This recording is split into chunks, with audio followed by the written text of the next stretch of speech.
Hello students, आज हम start करेंगे कॉरपोरेट लॉ का एक नया चैप्टर आर्टिकल्स ऑफ एसोसिएशन। इससे पहले हम पढ़ चुके हैं memorandum of association. So articles of association is second important document prepared by promoters to file with ROC. Memorandum of association जो है वो पहला इम्पॉर्टेंट डॉक्यूमेंट है जो प्रमोटर्स प्रिपेयर करते हैं कंपनी के रजिस्ट्रेशन के लिए, और जिसको जमा कराना होता है रजिस्ट्रार ऑफ कंपनीज आरओसी के पास में। तो आर्टिकल्स ऑफ एसोसिएशन दूसरा ऐसा इम्पॉर्टेंट डॉक्यूमेंट है जो रजिस्ट्रेशन के लिए ज़रूरी है और रजिस्ट्रार ऑफ कंपनीज़ को जमा कराना ज़रूरी है, मैंडेटरी है इसको बनाना। हर एक कंपनी का एक आर्टिकल्स ऑफ एसोसिएशन होता है और इसको बनाना ज़रूरी है। होता क्या है आर्टिकल्स ऑफ एसोसिएशन के अंदर? हिंदी में कहते हैं अंतर्नियम।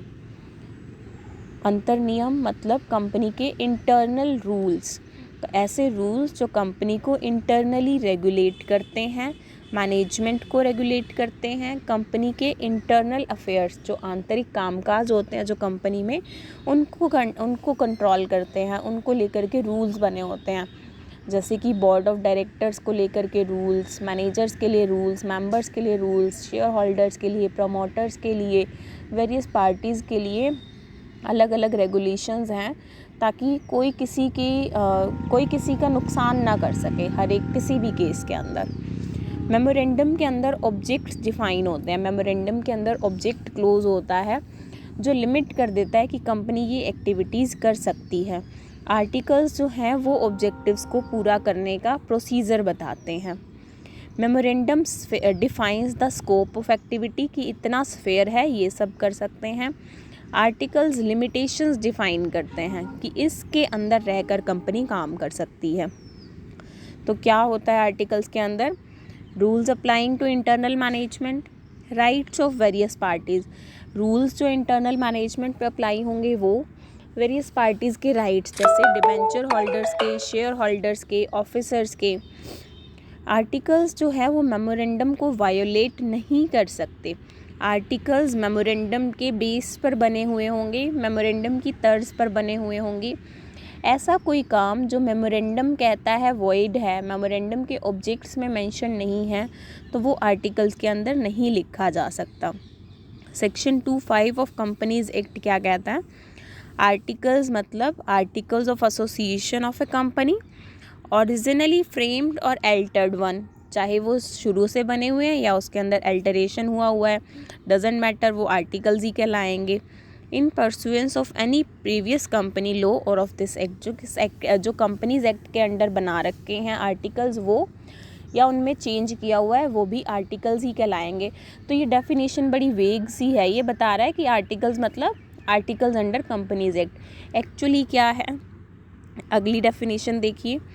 Articles of association are set of rules, rules का सेट है, made under the memorandum of a company, memorandum के अंडर बने हुए हैं, मतलब जो मेमोरेंडम के अंदर ऑब्जेक्ट्स मेंशन्ड हैं उनको ध्यान में रखते हुए बने हुए हैं, और विच रेगुलेट द मैनेजमेंट, मैनेजमेंट को कंट्रोल करते हैं, and control the internal affairs of a company, और कंपनी के आंतरिक इंटरनल जो कामकाज हैं उनको कंट्रोल करते हैं। So this is articles of association. इससे हमें नेचर भी डिफ़ाइन हो रहा है, ऑब्जेक्टिव भी डिफ़ाइन हो रहे हैं। फिर हम नेक्स्ट देखते हैं कि क्या कैरेक्टरिस्टिक्स, नेचर या फीचर्स हैं आर्टिकल्स के। AOA मतलब आर्टिकल्स ऑफ एसोसिएशन, MOA मतलब मेमोरेंडम ऑफ एसोसिएशन।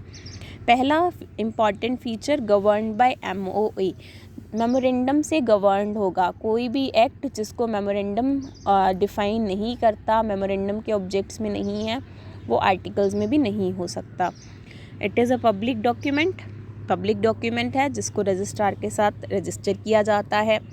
थर्ड, ये कंपनी के इंटरनल रूल्स की बात करता है, ये कंपनी के शेयर होल्डर्स के फ़ायदे की बात करता है, ये company it applies to inter related rights of members of company, company के मेंबर्स के इंटर रिलेटेड राइट्स, मतलब एक दूसरे की तरफ जो उनके राइट्स बनते हैं उसके ऊपर ध्यान देता है, मतलब एक का फ़ायदा दूसरे का नुकसान ऐसा नहीं होने देता।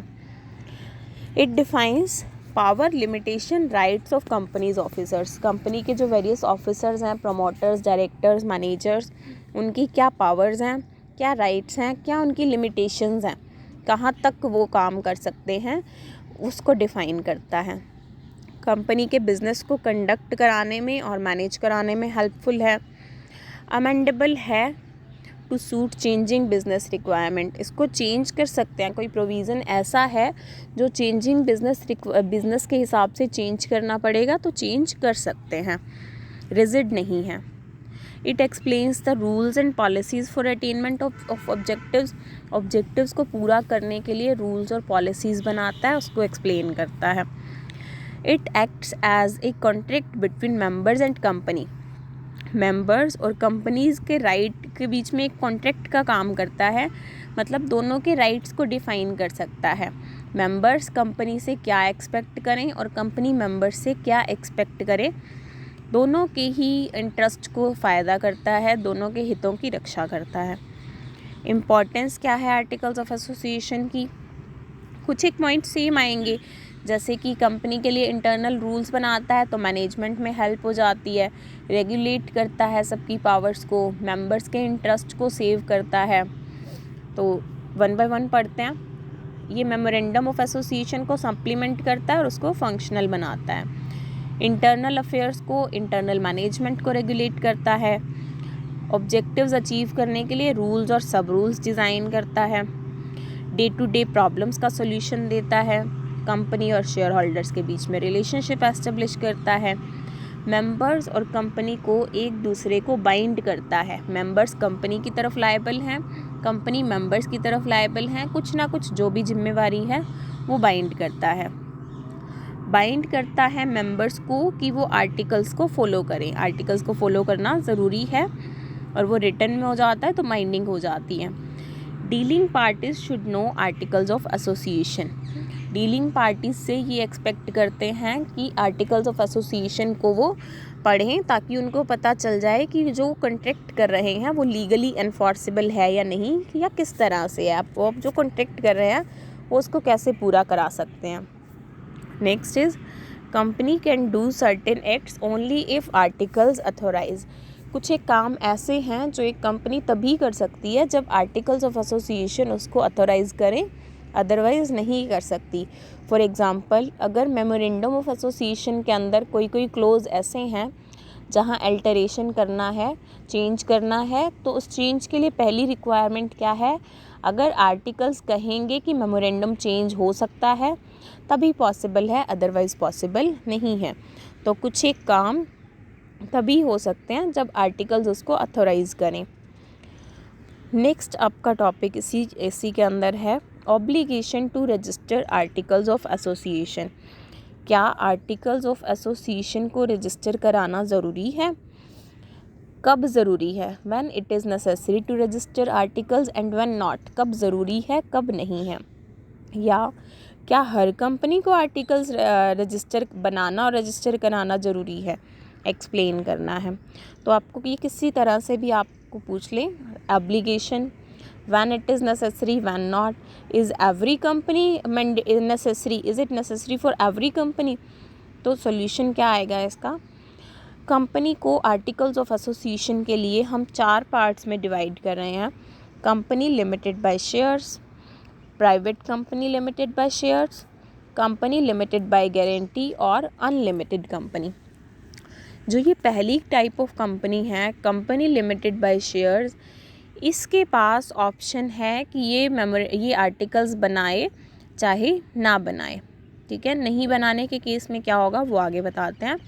तो public company limited by shares, ये एक ऐसी कैटेगरी ऑफ कंपनी है, अकेली सिंगल ऐसी कैटेगरी ऑफ कंपनी है जिसके लिए आर्टिकल्स ऑफ एसोसिएशन बनाना ज़रूरी नहीं है, ऑप्शनल है, बनाए तो बनाए, नहीं तो कुछ और कर लेगी, वो क्या करेगी आगे देखेंगे। और बाकी जो हैं private company limited bye share, company limited by guarantee और अनलिमिटेड कंपनी, इनके लिए articles of association banana mandatory है, बनाने ही पड़ेंगे, ठीक है।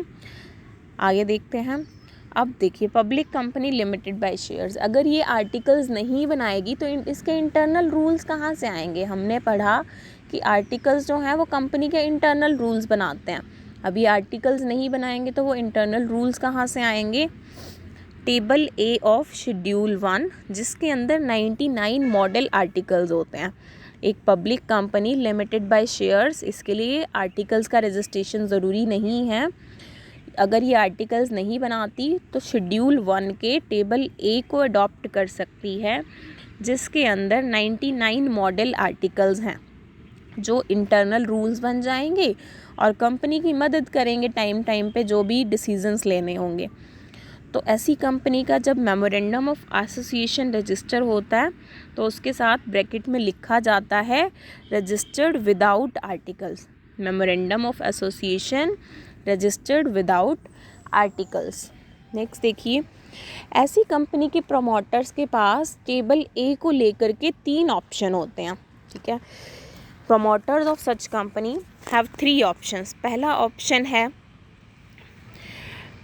Table a completely applicable. क्या करें, अपने आर्टिकल्स बिल्कुल ना बनाएं, ऐसे लिख दें memorandum of association registered without articles, और टेबल ए को कम्प्लीटली एप्लीकेबल कर दें। कोई भी रूल आ जाए, कोई भी प्रॉब्लम आ जाए, टेबल ए की हेल्प ले लें। टेबल ए क्या है ये मैं आपको आगे दिखाऊंगी कि कौन से रूल्स हैं उसके अंदर।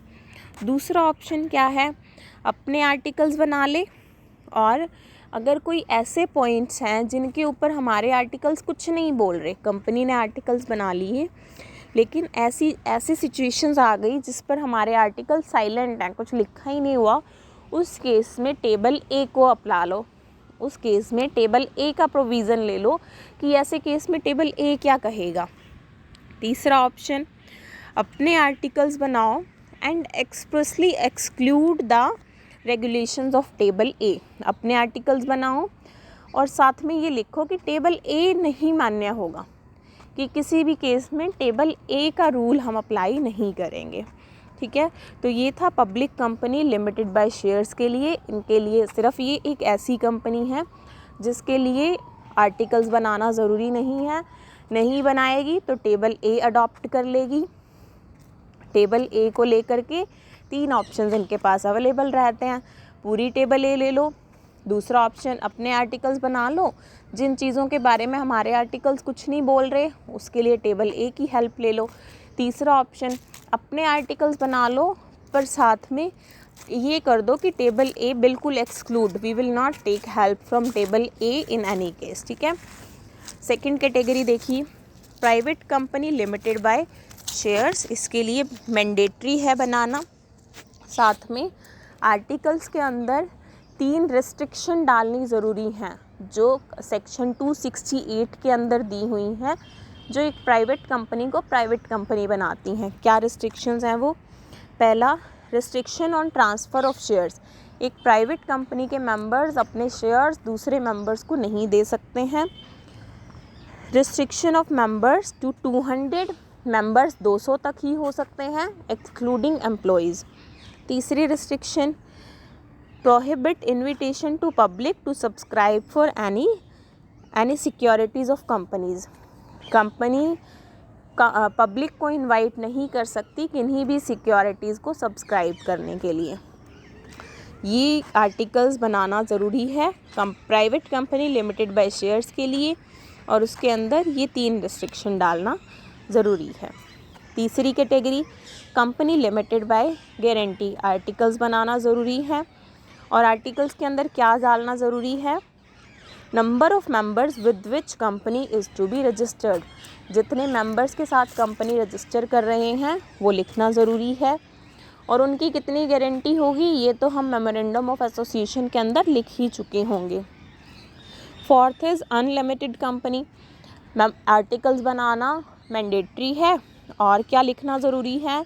Number of members with which company is to be registered and amount of share capital with which company is to be registered.